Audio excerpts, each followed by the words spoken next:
राजस्थान के बारा में शराब के नशे में कार ड्राइवर की खौफनाक करतूत। नवरात्रि के मौके पर सजी झांकी में लोगों पर चढ़ाई कार, 12 लोग घायल, 4 की हालत गंभीर। यूपी के रायबरेली में ट्रेल पलटाने की साजिश। रेलवे ट्रैक पर मिट्टी डालकर डंपर फरार हुआ। लोको पायलट की सावधानी से टला बड़ा हादसा। ग्रामीणों और पुलिस की मदद से मिट्टी का ढेर वहां से हटाया गया। महाराष्ट्र के नासिक में कंटेनर ने 3 गाड़ियों को टक्कर मार दी है। कंटेनर का ब्रेक फेल होने से हुआ हादसा, 3 लोग गंभीर रूप से घायल।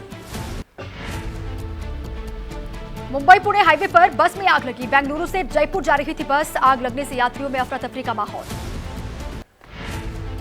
आगरा में चलती कार बनी आग का गोला। समय रहते कार से बाहर निकाल लिए गए लोग। फायर ब्रिगेड ने मौके पर पहुंचकर कार जलकर खाक हो चुकी थी फायर ब्रिगेड के पहुंचने से पहले। मालदीव के राष्ट्रपति मोहम्मद मोइजू के 5 दिवसीय भारत दौरे का आज दूसरा दिन है। पहली द्विपक्षीय यात्रा के दौरान मोइजू राष्ट्रपति द्रौपदी मुर्मू, पीएम मोदी और भारत सरकार के सीनियर नेताओं के साथ उच्च स्तरीय बैठकें करेंगे। मालदीव के राष्ट्रपति अपने देश के एक उच्च स्तरीय डेलीगेशन के साथ मुंबई और बेंगलुरु भी जाएंगे, जहां पर वो व्यापारिक कार्यक्रमों में शामिल होंगे। राजघाट जाकर राष्ट्रपिता महात्मा गांधी को श्रद्धांजलि अर्पित करेंगे मालदीव के राष्ट्रपति मोहम्मद मोइजू। 11:15 बजे हैदराबाद हाउस में पीएम मोदी से मुलाकात होगी। दोपहर करीब 12:30 बजे दोनों देशों के बीच हुए समझौतों का आदान प्रदान किया जाएगा। पश्चिम बंगाल के दक्षिण 24 परगना में आज होगा मृतक बच्चे के शव का पोस्टमार्टम। हाईकोर्ट के आदेश के बाद मजिस्ट्रेट की मौजूदगी में पोस्टमार्टम होगा। पीड़िता की मां ने मामले में सीबीआई जांच की मांग की। दक्षिण 24 परगना की घटना को लेकर बीजेपी के निशाने पर ममता सरकार है। कहा, जिस तरह से आरजीकर मेडिकल कॉलेज की घटना के बारे में सारे सबूत मिटा दिए गए, ठीक वैसा ही यहां भी करने की कोशिश हुई है। पुलिस को पोक्सो अधिनियम के तहत केस दर्ज करने के निर्देश दिए गए। पुलिस से सुनिश्चित करने के लिए कहा गया कि अपराधियों को 3 महीने के भीतर मिले फांसी की सजा। रेप मामले में मीडिया ट्रायल बंद हो, इससे जांच प्रभावित हो सकती है। नक्सल प्रभावित राज्यों के मुख्यमंत्रियों के साथ आज अहम बैठक होने वाली है। गृह मंत्री अमित शाह 8 राज्यों के मुख्यमंत्रियों के साथ सुरक्षा स्थिति की समीक्षा करेंगे। भोपाल में गुजरात एटीएस और एनसीबी की रेड। 1800 करोड़ की एमडी ड्रग्स बरामद। कटारा हिल्स थाना क्षेत्र में चल रही थी drugs factory. Gujarat ATS, Delhi ATS और एनसीबी का ऑपरेशन। बंद पड़ी फैक्ट्री में चल रहा था अरबों रुपए कीमत की प्रतिबंधित ड्रग्स बनाने का कारखाना। प्रतिबंधित ड्रग्स बनाने वाले 2 शातिर गिरफ्तार। मध्य प्रदेश के मुख्यमंत्री मोहन यादव का एक्स पर पोस्ट। ड्रग्स के धंधे में शामिल आरोपियों पर होगी सख्त कार्रवाई। प्रदेश में किसी भी अनैतिक गतिविधि को बर्दाश्त नहीं किया जाएगा। प्रयागराज में हुई अखाड़ा परिषद की बैठक में बड़ा फैसला। महाकुंभ में मुसलमानों की एंट्री बैन किए जाने की मांग। बैठक में फैसला लिया गया कि महाकुंभ में पहचान पत्र दिखाकर ही दी जाएगी एंट्री। उत्तर प्रदेश के मुख्यमंत्री योगी आदित्यनाथ ने अखाड़ों के संतों के साथ बैठक की। प्रयागराज में होने वाले महाकुंभ को लेकर संतों के साथ हुआ मंथन। महाकुंभ की व्यवस्था को लेकर भी हुई बातचीत। झारखंड के पूर्व मुख्यमंत्री चंपाई सोरेन अस्पताल में भर्ती। स्वास्थ्य संबंधी परेशानियों की वजह से अस्पताल में एडमिट हुए हैं। एक्स पर लिखा, जल्द स्वस्थ होकर आप सभी के बीच वापस आऊंगा। बिहार के पूर्व मुख्यमंत्री लालू प्रसाद यादव अपने बेटों तेजस्वी और तेज प्रताप के साथ दिल्ली के राउज एवेन्यू कोर्ट में पेश होंगे। लैंड फॉर जॉब केस में लालू, तेजस्वी, तेज प्रताप समेत 8 आरोपियों की आज पेशी। बिहार के डिप्टी सीएम सम्राट चौधरी का लालू यादव पर निशाना। उन्होंने कहा कि लालू यादव करप्शन के प्रतीक हैं। उन्होंने जो पाप किया है उसका फैसला कोर्ट करेगा। दिल्ली हाईकोर्ट शाही ईदगाह प्रबंध समिति की याचिका पर आज सुनवाई करेगा। याचिका में सदर बाजार में शाही ईदगाह पार्क में महारानी लक्ष्मीबाई की मूर्ति की स्थापना को चुनौती दी। दिल्ली वक्फ बोर्ड से जुड़े कथित मनी लॉन्ड्रिंग मामले में आप विधायक अमानतुल्लाह खान की न्यायिक हिरासत आज खत्म हो रही है। अमानतुल्लाह को आज राउज एवेन्यू कोर्ट में पेश किया जाएगा। दिल्ली पुलिस की क्राइम ब्रांच ने मेरठ में पकड़ी अवैध हथियारों की फैक्ट्री। 16 देसी पिस्टल, 8 हथियार बनाने के उपकरण बरामद। फैक्ट्री का मालिक और एक सप्लायर गिरफ्तार। यूपी के देवरिया में छात्राओं से छेड़खानी के आरोपियों की पुलिस के साथ मुठभेड़। एनकाउंटर में 2 बदमाश घायल, 2 अभी भी फरार हैं। 4 अक्टूबर को 2 छात्राओं के साथ की थी छेड़खानी। बांदा में युवती पर पेट्रोल डालकर जिंदा जलाने की कोशिश। दुष्कर्म की कोशिश में नाकाम होने पर आरोपी ने अंजाम दी खौफनाक वारदात। पीड़िता का गंभीर हालत में अस्पताल में इलाज जारी।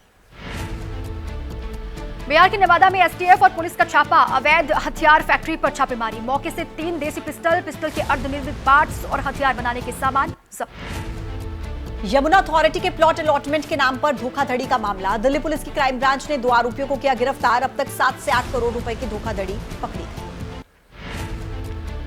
अथॉरिटी के प्लॉट मार्केट रेट से कम दामों पर अलॉट करने का दिया जाता था झांसा। महिला के अकाउंट में ट्रांसफर करवाते थे। धोखाधड़ी से मिली हुई रकम, आरोपियों से मिले फर्जी अलॉटमेंट लेटर। पटना में इस्कॉन मंदिर परिसर में दो गुटों के बीच हुई मारपीट। मंदिर प्रबंधन समिति से जुड़े लोग आपस में भिड़े। रविवार को एक बैठक बुलाई गई थी और उसी दौरान हुई मारपीट। मध्य प्रदेश के भिंड में पति ही निकला पत्नी का हत्यारा। अवैध संबंध होने के शक में पत्नी को नदी में धक्का देकर मौत के घाट उतारा। हत्या के आरोप में पति समेत पुलिस ने 3 लोगों को गिरफ्तार किया है।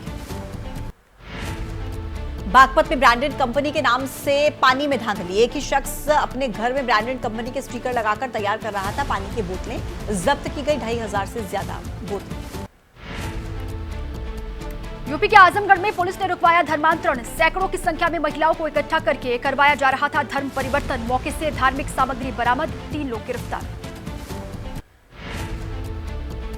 मेरठ के मोहिउद्दीनपुर गन्ना सोसाइटी डेलीगेट्स के चुनाव को लेकर धरना खत्म हुआ। बीकेयू के राष्ट्रीय अध्यक्ष नरेश टिकैत ने खत्म कराया धरना। मांगों को लेकर प्रशासन को दिया 3 दिन का अल्टीमेटम। ग्रेटर नोएडा में पुलिस की सूझबूझ से बची 2 लोगों की जान। गाड़ी में आग देखकर तकरीबन 5 किलोमीटर तक पीछा करके गाड़ी को रोका गया। दनकौर थाने की टीम ने कड़ी मशक्कत के बाद आग पर काबू पा लिया। अमेठी हत्याकांड के पीड़ितों को मिली सरकारी मदद। पीड़ितों को 38 लाख रुपए की मदद मिली। 4 बीघा जमीन दी गई। विधायक मनोज पांडे को सौंपे आयुष्मान कार्ड के पेपर। ग्रेटर नोएडा के बादलपुर में दहशत के साए में पढ़ाई कर रही हैं लड़कियां। पिछले कई दिनों से खटखटाए जा रहे हैं लड़कियों के हॉस्टल के दरवाजे। स्कूल प्रबंधन ने कॉलेज के आसपास लगवाए हैं सीसीटीवी कैमरे। बादलपुर के गर्ल्स पॉलिटेक्निक कॉलेज का मामला। पिछले कई दिनों से खटखटाए जा रहे थे लड़कियों के कमरे के दरवाजे। डर की वजह से 187 में से 172 लड़कियां वापस अपने घर लौटी। यूपी के बहराइच में 2 बच्चों पर तेंदुए ने हमला किया। खेत से घर लौट रहे थे बच्चे। तेंदुए के हमले में दोनों ही बच्चे गंभीर रूप से घायल हुए हैं। इलाज के लिए अस्पताल में भर्ती। उदयपुर में अभी तक नहीं पकड़ा जा सका आदमखोर तेंदुआ। गोगुंदा के जंगलों में कई घंटे तक सर्च ऑपरेशन चलाया गया लेकिन कामयाबी नहीं मिली। 20 पिंजरे और 50 से ज्यादा ट्रैप कैमरों से निगरानी जारी। 19 सितंबर से अब तक 9 लोगों को अपना निवाला बना चुका है। गोगुंदा बड़गांव के जंगलों में वन विभाग कर रहा है तेंदुए की खोजबीन। इलाके के कई गांवों में फैली हुई है आदमखोर की दहशत। मुंबई में नवरात्रि के कार्यक्रम में पहुंचे भोजपुरी अभिनेता निरहुआ। नवरात्रि के कार्यक्रम में निरहुआ ने भजन गाए। दर्शकों को झूमने पर कर दिया मजबूर। कोलकाता में नवरात्रि पूजा पंडाल में पहुंचे सौरव गांगुली। गांगुली ने 2 पूजा पंडालों का उद्घाटन किया। मां दुर्गा का भी लिया आशीर्वाद। पैगंबर साहब पर विवादित टिप्पणी के मामले में आईएमआईएम के अध्यक्ष सदुद्दीन ओवैसी ने मांग की। बोले कि यति नरसिम्हानंद पर तुरंत कार्रवाई होनी चाहिए। भावनाओं के साथ खिलवाड़ करने का भी लगाया आरोप। गाजियाबाद में प्रदर्शन के दौरान उत्पात मचाने के आरोप में 6 लोग गिरफ्तार किए गए हैं। मंदिर के बाहर पत्थरबाजी का आरोप है। महंत यति नरसिम्हानंद के खिलाफ भी 2 एफआईआर दर्ज। उत्तर प्रदेश के अलीगढ़ में यति नरसिम्हानंद के खिलाफ सड़कों पर लोग उतरे। सिटी मजिस्ट्रेट को राष्ट्रपति के नाम सौंपा ज्ञापन। यति नरसिम्हानंद पर कड़ी कार्रवाई करने की मांग। उत्तराखंड के हरिद्वार में भी यति नरसिम्हानंद के खिलाफ जारी है प्रोटेस्ट। नरसिम्हानंद पर मुकदमा चलाने की मांग की। हेट स्पीच वायरल करने वालों पर भी एक्शन की मांग। इजराइल और ईरान के बीच तनाव की वजह से सोने की कीमतों में तेजी। जम्मू कश्मीर में सोने का कारोबार प्रभावित। लगातार बढ़ते दाम से घटी दुकानदारों की बिक्री।